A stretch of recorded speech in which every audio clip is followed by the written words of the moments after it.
ஆண்டாளும் அமுதத்தமிழும் இதில் இன்னைக்கு ஆண்டாள் நாச்சியாருடைய 14வது பாசுரத்தை நாம் பார்க்க போகிறோம்.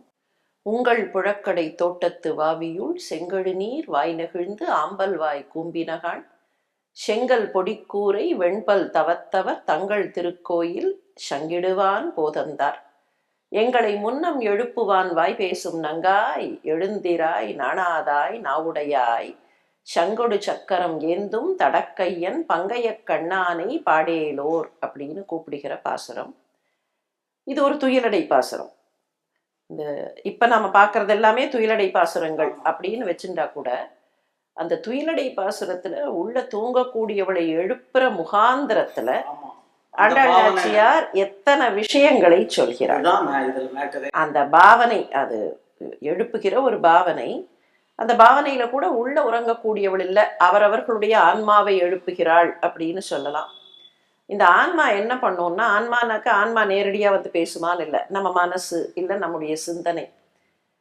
எப்பவுமே இன்னைக்கு ஏதோ ஒரு சிறிய தவறு நேர்ந்து விட்டது அப்படின்னா இமீடியட்டா நமக்கே சொல்லிக் கொள்ளக்கூடியது என்னன்னா, நாளைக்கு நான் இதெல்லாம் பண்ண மாட்டேன், ஐ வில் பி பர்ஃபெக்ட், சரி பண்ணணும். ஆமா, அந்த நாளைக்கு ஏதோ ஒரு டுமாரோ டுமாரோ டுமாரோ அப்படின்னு நாளைக்கு நான் பர்ஃபெக்டா செய்வேன். தள்ளி போடுறது மாத்திரம் இல்லை, ஒரு வேலையை செய்யறதுல கூட இந்த மனசு தள்ளி போடும். இது ஆங்கிலத்துல வந்து டிஸ்கரேஜ்ட் பர்ஃபெக்ஷனிஸ்ட் அப்படிம்பார்கள். இப்போ நீங்க ஒரு எழுத்தாளர், ஒரு நூல் எழுத வேண்டும் அப்படின்னு பிளான் பண்ணி அதற்கான ஏற்பாடுகளை செய்கிறீர்கள்னு வச்சுப்போம். நான் எழுத போறேன், நாளைக்கு எழுத போறேன், இன்னைக்கு வேண்டாம், இன்னைக்கு ஏதோ சரியா இல்லை, இன்னைக்கு சின்ன விஷயமா இருக்கும், காலையில 8 மணிக்கு எழுதணும் அப்படின்னு நினைச்சு நீங்க 8 மணிக்கு மேஜையில உட்காருகிறீர்கள். அந்த சமயத்துல தொலைபேசி அழைப்பு வந்தது, 8:15 மணி ஆயிடுச்சு. உடனே இந்த மனசு என்ன சொல்லும் தெரியுமா, இன்னைக்கு ஆரம்பமே சரியில்லை, வேண்டாம், நாளைக்கு ஆரம்பிச்சு. காரணத்தை தேடி தேடி தேடி நாளை நாளை நாளை நாளை நாளை அப்படின்னு எல்லாத்தையும் நாளைன்னு தள்ளும். இப்ப இங்க இருக்கிற பெண்ணை பத்தி சொல்ற ஆண்டாள், நான் நாளைக்கு வந்து உங்களை முன்னால எழுப்புவேன்னு சொன்னேன் நேத்தைக்கு பேசும்போது, ஆனால் சொன்னதை மறந்துட்டு உறங்கி கொண்டிருக்கிறாய்னு. இது அந்த பெண்ணுக்கு இல்லை.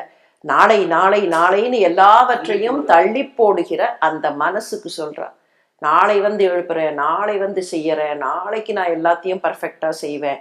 அந்த மாதிரி இந்த மனசு இருக்கக்கூடாது. வார்த்தைகள் நங்காய் எழுந்துராய் நானாராய் நாவுடையாய் என்ன வார்த்தை. அதுல இன்னொரு வார்த்தை பிரமிப்பா எல்லாரும் என்ன சொல்றாங்கன்னா, பிரமிப்பு ஏன் அப்படின்னா வாய் நெகிழ்ந்துன்ற ஒரு வார்த்தையை போடுறாங்க. அந்த செங்கல் நீர் பூ சூரியனை கண்டு மலர்கிறது, ஆம்பல் வாய் கும்பினகாம், ஒன்று மலர்கிறது, ஒன்று இதாவது. அந்த ரெண்டையும் நீங்க சொல்ற மாதிரி சூரிய சந்திரரா திங்களும் ஆதித்யனும்னு சொல்லுவாங்க. அந்த மாதிரி எல்லாத்தையும் ஒரே சேர்ந்து ஒரு குளத்துல நம்ம எப்படி நம்முடைய முன்னோர்கள் இயற்கையோட சேர்ந்து வாழ்ந்தார்கள்ங்கிறத இதுல பார்க்கலாம்.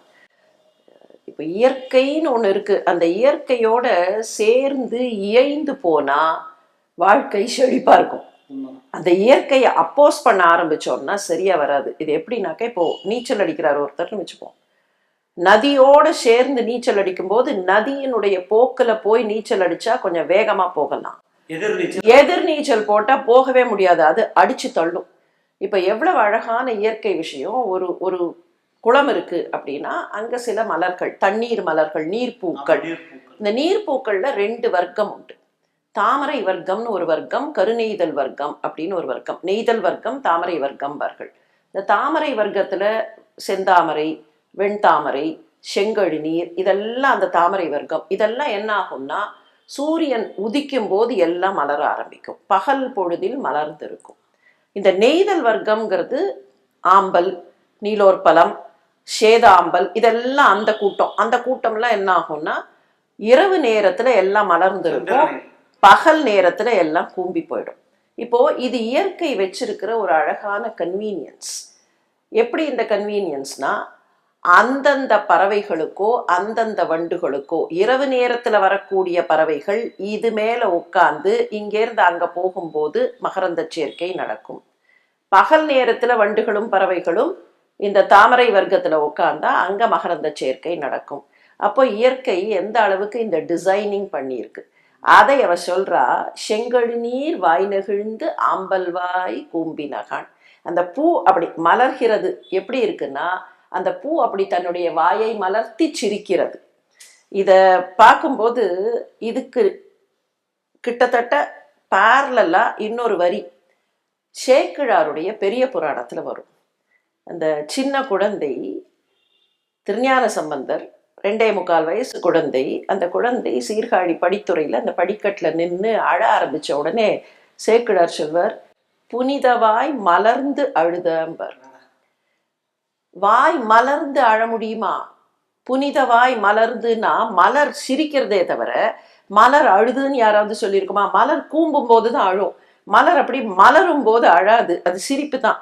ஆனா இந்த குழந்தை தன்னையே மாற்றிக்கொண்டு, எதுக்காகனா உலகத்துக்கு நன்மை கிடைக்கணுங்கிறதுக்காக இது புனித வாயை மலர்ந்து அழுகிறது. அந்த மாதிரி இங்க ஆண்டாள் சொல்றா, அந்த செங்கழி நீர் வாய் நெகிழ்ந்து, அப்படி வாயை நெகிழ்த்தி அது சிரிக்கிறதா அந்த பூ.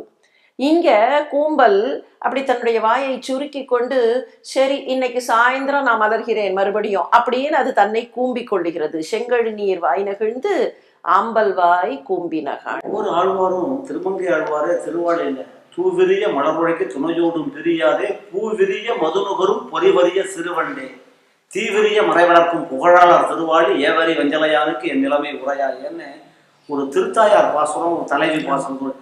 அப்போ தூவிரிய மலர்வழி, அந்த பொறிவரிய சிறுவண்டு, அந்த அந்த வண்டு அந்த அந்த தேனை, அந்த மலர்ந்த தேனை சாப்பிட்டு அங்கேயே படுத்து உறங்கிடுறோம். அந்த ஊர் செழுமை, அது அந்த காலங்கள் நீங்கள் சொல்ற மாதிரி அதெல்லாம் அந்த இயற்கையோடு இருக்கிறதெல்லாம் அவங்க எப்படி படம் பிடிச்சு. ஆண்டாலும் அதே மாதிரி ஒரு வரி முன்னால ஒரு பாசுரத்துல வரும் இல்லையா, பூங்குவளை போதில் பொறிவண்டு கண் படுப்ப. அந்த குவளை மலர் அப்ப இருட்டு பாருங்கள், அந்த பாசுரத்துல பூங்குவளை போதில் பொறிவண்டு கண்படுப்ப, அது 3வது பாசுரம். 3வது பாசுரம் தொடங்கும் போது இருட்டு இருக்கு, அங்க இன்னும் குவளை மலர்ந்திருக்கு, அங்க பொறிவண்டு அந்த குவளை மலருக்குள்ள தூங்கி கொண்டிருக்கிறது. இங்க இப்ப 14வது பாசுரம் வந்துட்டோம். அப்ப மெல்ல மெல்ல மெல்ல மெல்ல பொழுது விடிஞ்சாச்சு. இங்க என்ன ஆயிடுத்து, குவளை கூம்ப ஆரம்பித்து விட்டது, செங்கழு நீர் வாய் நெகிழ ஆரம்பித்து விட்டது. அந்த டைமை கூட எவ்வளவு ப்ரிசைஸா அந்த பாசுரங்கள்ல சொல்லி இருக்கிற அழகு. சங்கொடு சக்கர திருக்கையன், அந்த தடக்கையன் எப்படின்னா சங்கொடு சக்கரம் ஏந்தியவன், அவனை பாடுகிறோம், பங்கைய கண்ணானை பாடுகிறோம். சொல்றாங்க, கண்ணன் ஆயுதம் எடுக்க மாட்டான், சங்க சக்கரத்தை பிரயோக மாட்டான்னா. ஆனா பீஷ்மருக்கு எதிராக ஒரு சூழ்நிலை வந்தது. அதே மாதிரி ஜெயச்சத்திரனுக்கு பண்ணும்போது சூரியனை மறைச்சாரு, சங்க சக்கரதாரி. அவருக்கு பொய் நம்பின்னு ஒரு பேர் உண்டு கிருஷ்ணனுக்கு அப்படின்ட்டு எல்லாம் வருது. எல்லா விஷயங்களையும் நீங்க ஆண்டாளை வச்சு டக்குனு ராமாயணத்துல ஒரு சம்பவம் சொல்றாங்க, டாக்டர் கிருஷ்ணாவதாரத்தில் ஒன்று சொல்றாங்க. குருச்சேத்திர போரில் நடந்ததுக்கும் ஆண்டாளுடைய ஒரு ஒற்றை வரைக்கும் உள்ள உண்மைகள், அதோட பிணைப்பு, அந்த கோயின்சிடன்ஸ், அந்த கனெக்டிவிட்டி பயங்கரமா இருக்கும். ஒரு அழகான பாசுரம். எல்லா பாசுரமுமே அழகான பாசுரங்கள் தான். இருந்தாலும் அந்த உங்கள் புழக்கடை தோட்டத்து வாவின்னு சொல்லும் போது அதுல இன்னொரு அழகு இருக்கு. வெளியில எங்கேயும் போய் தேட வேண்டாம். இந்த விடியற நேரத்தை வச்சு பார்த்தோம்னா அதுல ஒரு பெரிய பாடம் இருக்கு. இப்போ காலையில ஒரு 3:45 மணிக்கு எழுந்திருக்கிறீர்கள்னு வச்சுப்போம். வீட்டில் போய் உங்க வீட்டு வாசல்லையோ இல்லை பால்கனிலையோ போய் நின்னீங்கன்னா வெளிச்சம் உங்க பக்கத்துல தெரியாது, எட்டத்துல எங்கேயோ லேசா அந்த வானத்துல ஒரு வெளிச்சம் தெரியும். ஒரு 4:30 மணி ஆகும்போது அந்த வெளிச்சம் கொஞ்சம் தள்ளி இருக்கும். நல்ல வெளிச்சம் வரும்போது தான் பக்கத்துல அந்த வெளிச்சம் தெரியும். அந்த வெளிச்சம் நம்ம பக்கத்துல வந்துடுது அப்படிங்கிறது அப்பதான் தெரியும். உங்கள் புழக்கடை தோட்டத்து வாவியுள், நீ எங்கேயோ தேட வேண்டாமா, வெளிச்சம் உனக்கு பக்கத்துல வந்தாச்சு. உன்னுடைய வீட்டு தோட்டத்திலேயே இந்த வெளிச்சம் வந்தாச்சுன்னா அதை விட்டு விட்டு உறங்கி கொண்டிருக்கிறாய், இதெல்லாம் தெரியாம இன்னும் எங்கெங்கயோ இருக்கியே அப்படின்னு. அதுக்கு பிலசாபிக்கலா பார்த்தோம்னு சொன்னா வெளிச்சம்ங்கிறது வெளியில வரதுல இல்லை, நம்ம அக வெளிச்சம் வந்தா அந்த விடியல் நமக்கு தெரியும். அப்போ அதை உங்கள் புழக்கடை தோட்டத்திலேயே நீ பார்க்கலாம், எங்கேயும் தேட வேண்டாம் என்று ஆண்டாள் சொல்கிற ஒரு அற்புதமான பாசுரம் இந்த அமுத தமிழ். ஆண்டாளுடைய அமுத தமிழ் திகட்ட திகட்ட திகட்ட இல்லை, திகட்டாமல் இனித்து கொண்டே இருக்கக்கூடிய அந்த தமிழ். அந்த அமுத துளிகளை நாளையும் தொடர்ந்து பருகலாம்.